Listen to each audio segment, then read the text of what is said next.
বাংলাদেশে হিন্দু হলেই মৌলবাদীদের আক্রমণ, ফাঁসিয়ে দেওয়ার চেষ্টার অভিযোগ চট্টগ্রাম বিশ্ববিদ্যালয়ের অধ্যাপকের। গতকাল চট্টগ্রাম বিশ্ববিদ্যালয়ের অধ্যাপক কুশল বরণ চক্রবর্তীকে ঘিরে বিক্ষোভ দেখানো হয়।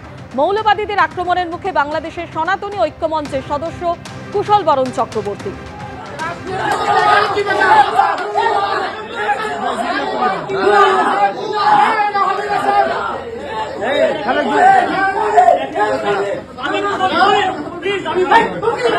এই চট্টগ্রামে আমি যেখানে 25 তারিখ থেকে আমি নিজে আহত, আমি নিজে বিছনা শয্যাশায়ী যে অবস্থা, এবং আপনারা দেখবেন সেখানে আমাকে বলে যে 26 তারিখে নাকি আমি এই হত্যা করেছি। ভাবুন, আমি ঢাকা থেকে উড়ে উড়ে এসে করেছি। মানে বাংলাদেশে যারা মাইনরিটি নিয়ে কাজ করে তাদের কিভাবে ফাঁসানো হচ্ছে, এটার একটা সবচেয়ে বড় দৃষ্টান্ত যে এভাবে যারাই কথা বলবে তাদেরই ফাঁসানো হবে, তাদের নিয়েই মব সৃষ্টি করা হবে, তাদের নামে প্রোপাগান্ডা ছড়ানো হবে।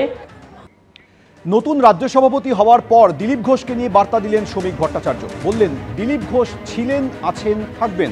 দিলীপ ঘোষ অন্য কোথাও যেতে পারবেন না। দিলীপ ঘোষ ছিলেন, দিলীপ ঘোষ আছেন এবং দিলীপ ঘোষ থাকবেন। দিলীপ ঘোষের বিষয়ে যা সিদ্ধান্ত নেবার দল সিদ্ধান্ত নেবে।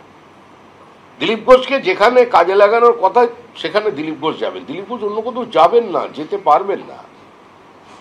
যায় তো যায় কাহা। আর এবার শোনাবো শ্রমিক ভট্টাচার্যকে নিয়ে দিলীপ ঘোষ কি বলেছিলেন।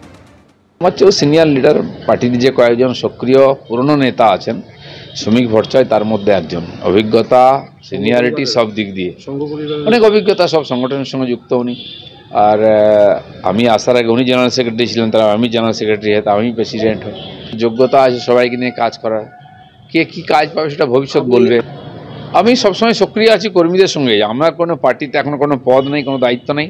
সাধারণ কর্মী, সেজন্য সাধারণ কর্মীদের সঙ্গেই আমি আছি। কসবাকাণ্ডের আবহে আপনারা জানেন গতকালই বিস্ফোরক অভিযোগ করেছিলেন তৃণমূল কংগ্রেসের প্রাক্তন ছাত্র পরিষদের নেত্রী রাজন্না হালদার। তিনি বলেছেন যে কলেজে কলেজে মনোজিৎ মিশ্রদের মতো এই দাদাদের দাদাগিরি চলতো, আর এটা দল জানতো না। এটা কি হতে পারে? আর এই নিয়ে আজকে মুখ খুললেন ফিরহাদ হাকিমের মেয়ে প্রিয়দর্শিনী। পড়ে গিয়েছে, তিনি বলেছেন তার একটা ছবি এআই দিয়ে নুট ছবি, টিএমসিবি যারা জুনিয়র রয়েছে তাদের মধ্যে নাকি সেই ছবি দেওয়া হচ্ছে, মোবাইলে তার ছবি ঘুরছে এআই দিয়ে। দেখুন, এটার ব্যাপারে তো আমি ঠিক জানি না, নাই ওই ছবি আমার পর্যন্ত পৌঁছেছে, সুতরাং এই কথাটা বলা ভুল। আর যদি এরকম কিছু হয়ে থাকে তাহলে নিশ্চিতভাবে এটা খুবই একটা নোংরা জিনিস হয়ে এসছে।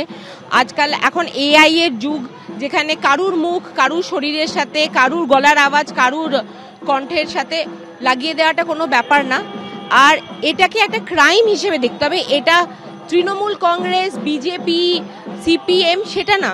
যদি কেউ এটা করে থাকে, মানুষ মাত্রই ভালো, মানুষ মাত্রই খারাপ, মানুষের মধ্যেই ক্রিমিনালস লুকিয়ে থাকে, মানুষের মধ্যেই পারভার্সন লুকিয়ে থাকে, আবার মানুষের মধ্যেই ভালো মানুষ লুকিয়ে থাকে। সুতরাং এরকম যদি কিছু হয়ে থাকে খুব খারাপ হয়েছে, কিন্তু সেটাকে পার্টির রং দেওয়াটা ঠিক না। হালদার বলছেন যে এরকম মনোজিৎ মিশ্র একা নন, এরকম মনোজিৎ মিশ্র তৃণমূল দলে অনেক মনোজিৎ মিশ্র রয়েছে। সমাজের মধ্যে এমনি মনোজিৎ মিশ্র অনেক রয়েছে, আর তাই জন্যেই অপরাজিতা বিলের জন্যে আমরা বারবার করে রাস্তায় নেমেছি। আমাদের মাননীয় মুখ্যমন্ত্রী বারবার করে প্রাইম মিনিস্টারকে লিখেছে যে যতক্ষণ না একটা রেপের এগেনস্টে একটা মানে ক্যাপিটাল পানিশমেন্ট বা একটা সিভিয়ার পানিশমেন্ট হবে, ততক্ষণ এই রেপ কালচারটা, যেটা শুধু বাংলায় না পুরো দেশে ছেয়ে গেছে, সেটা কিন্তু শেষ হবে না। তিনি আরেকটা বিস্ফোরক অভিযোগ করছেন, এটা কি দল জানতো না যে বিষয়টা দিনের পর দিন ধরে চলছে? উনি দলকে তো জানাননি, যদি দলকে জানাতেন তাহলে কথা হতো।